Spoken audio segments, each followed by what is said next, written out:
नमस्कार, स्वागत है आपका भारत व्यू पॉइंट चैनल में। आज हम इस वीडियो में ये जानने की कोशिश करेंगे कि कैसे जलवायु परिवर्तन ने यूरोप में किसानों के प्रोटेस्ट विरोध को बढ़ावा दिया है।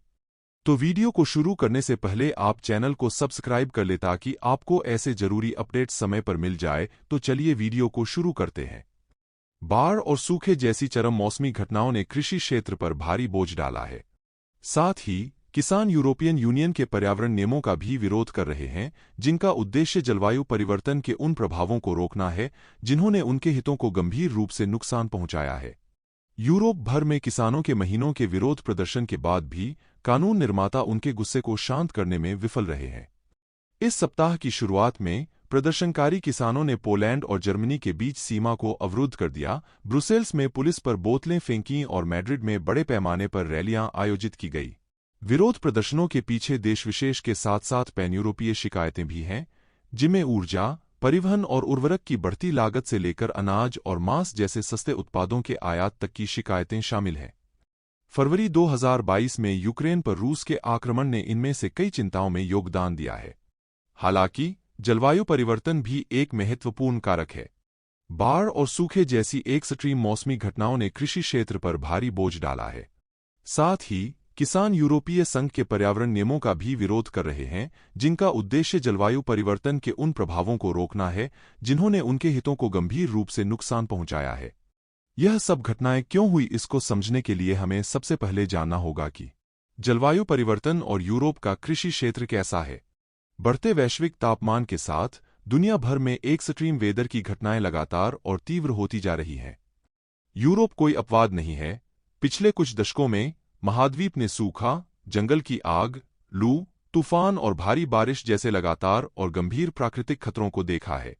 आप इन सब चीजों के बारे में कुछ वर्षों से लगातार टीवी, न्यूज चैनल, अखबार के माध्यम से देखते होंगे। इन सब घटनाओं का उनसे एक गहरा संबंध है। कृषि सबसे अधिक प्रभावित क्षेत्रों में से एक है।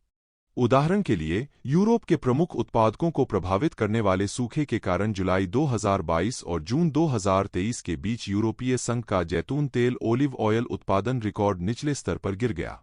स्पेन में पिछले 10 वर्षों में गेहूं, जौ और चावल जैसी फसलों के उत्पादन स्तर में ड्रामेटिकली रूप से गिरावट आई है।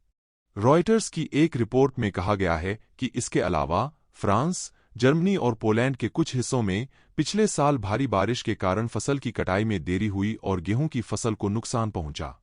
इटली और ग्रीस में असामान्य रूप से गीली स्थितियों के कारण फंगल रोगों का प्रकोप हुआ, जिससे सेब और नाशपाती की गुणवत्ता को नुकसान पहुंचा। द गार्जियन की रिपोर्ट के अनुसार 2023 में ग्रीस में बड़े पैमाने पर जंगल की आग लगी, जिससे वार्षिक कृषि राजस्व का लगभग 20% नष्ट हो गया। अभी चीजें और भी बदतर होने वाली हैं। जलवायु परिवर्तन पर संयुक्त राष्ट्र के इंटर गवर्नमेंट पैनल (IPCC) के अनुसार, यदि वैश्विक औसत तापमान पूर्व औद्योगिक स्तर से 2 डिग्री सेल्सियस तक बढ़ जाता है, तो दक्षिणी यूरोप की 1/3 आबादी को पानी की कमी का सामना करना पड़ेगा। अब आप सोच रहे होंगे कि क्या यह सिर्फ समस्याएं हैं या इन समस्याओं का कोई समाधान भी ढूंढ रहा है। तो आपको बता दें, यूरोपीय संघ इस समस्या से निपटने की योजना बना रहा है।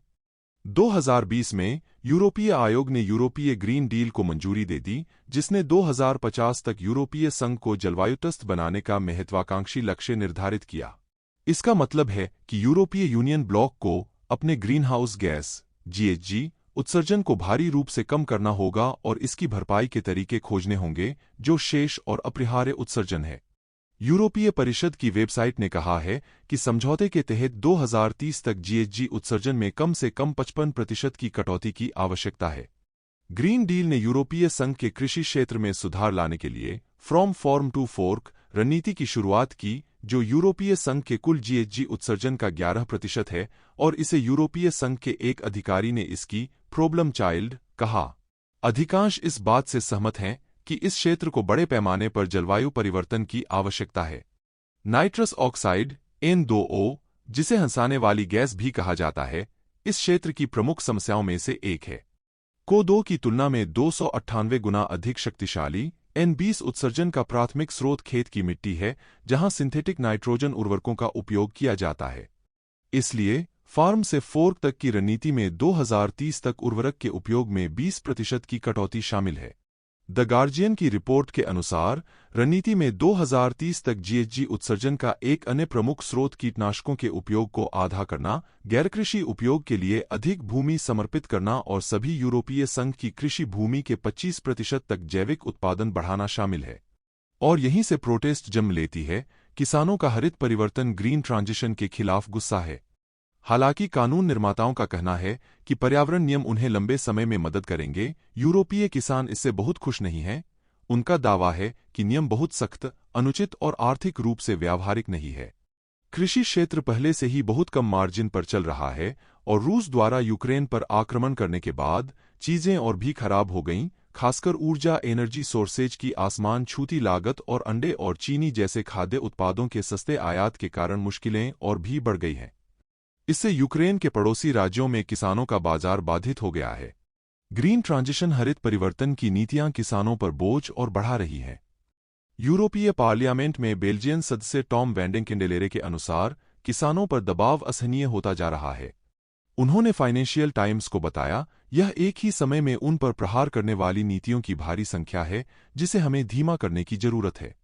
उन्होंने कहा कि किसानों को क्लाइमेट एक्टिविस्टों द्वारा अटैक फील करते हैं जो उन्हें प्लेनेट को नुकसान पहुंचाने के लिए जिम्मेदार मानते हैं। उन्हें लगता है कि उनकी पूरी जीवनशैली पर अटैक हो रहा है। आखिर इस बारे में यूरोपीय यूनियन क्या सोचता है, चलिए समझते हैं। इस प्रतिक्रिया ने यूरोपीय संघ की सरकारों को बैकफुट पर धकेल दिया है। फरवरी के पहले सप्ताह में यूरोपीय आयोग के अध्यक्ष उर्सुला वॉन डेर लेयन ने घोषणा की कि ब्लॉक कीटनाशकों के उपयोग को कम करने के प्रस्ताव को रद्द कर देगा क्योंकि यह सिंबल ऑफ पोलराइजेशन बन गया है। वॉन डेर लेयन के बयान के तुरंत बाद आयोग ने अपने अनुशंसित 2040 जलवायु लक्ष्य जारी किए। जबकि लक्ष्य 2040 तक समग्र उत्सर्जन को 90% तक कम करने का है, लेकिन वह इसमें कृषि से उत्सर्जित होने वाले ऐसे किसी भी विशेष चीजों को रिकमेंड नहीं करते हैं। इसके अलावा कई देशों ने प्रमुख पर्यावरण नियमों को वापस ले लिया है। उदाहरण के लिए, जर्मनी ने कृषि वाहनों के लिए डीजल सब्सिडी में कटौती को डिले कर दी है और फ्रांस ने कीटनाशकों के उपयोग को कम करने की राष्ट्रीय योजना पर रोक लगा दी है। फिलहाल जो भी हो, लेकिन ग्रीन डील लक्ष्यों को पूरा करने के लिए यूरोपीय संघ को अभी भी कृषि क्षेत्र से उत्सर्जन पर तत्काल अंकुश लगाने की आवश्यकता है।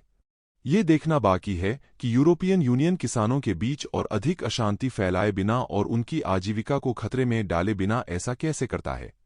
अगर इस बारे में कोई नई अपडेट्स आते हैं तो इस चैनल पर आपको उससे जुड़ी वीडियो मिल जाएगी। फिलहाल आप ये बताइए कि आपको हमारी ये वीडियो कैसी लगी, कमेंट कीजिए और अगर आपको हमारा वीडियो पसंद आया हो तो लाइक जरूर कीजिए और चैनल को सब्सक्राइब करना मत भूलिएगा। मिलते हैं अगले वीडियो में। जय हिंद।